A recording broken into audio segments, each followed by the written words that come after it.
je že res, da je trd, ampak je še vedno kruh. Danes vam dam nekaj nasvetov, kako iz starega kruha narediti nekaj svežih jedi.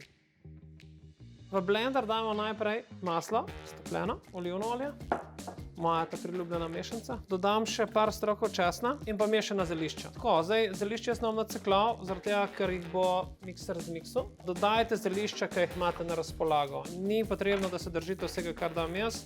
Jaz bom v tem primeru danes dal rožmarin, baziliko, drobnjak, peteršilj in pa timijan. Zdaj iz teh sestavin naredimo en pesto.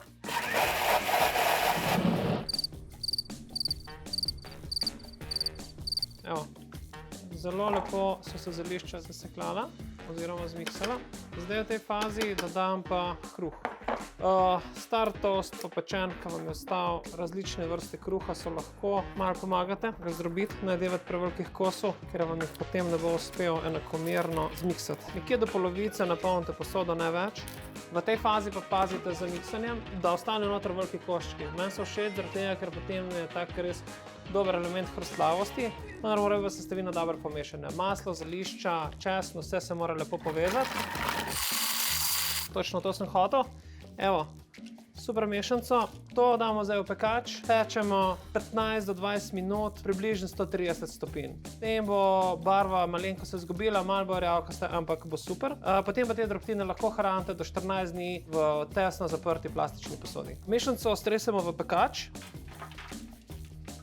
Evo. Pazimo, da ni prenadebelo. Evo, te drobtine zdaj damo v pečico. 120 do 130 stopinj. Toliko časa, da postane hrustlave in dišeče. Tako, drobtine so zdaj pečene. Super hrustlave, zeliščne, res polnega okusa. Super so kot dodatek za k juham, da imate hrustlav element za posud po solati. Res uporabne. Ko smo pa glih pri juhi, imam še pa en super nasvet.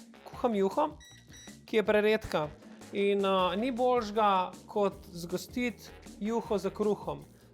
Spet lahko uporabimo zelo starega, suhega. Edino, kar moramo paziti, da ni plesnel. Ko damo kruh v juho, zdrobimo, kuhamo približno še 5 minut, da se dobro razmoči in na koncu ga zmiksamo s palničnim mešalnikom in je gotova.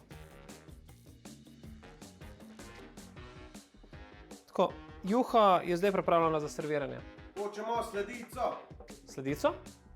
Ok, lahko naredimo odlično sladico iz starega kruha. Gremo v akcijo.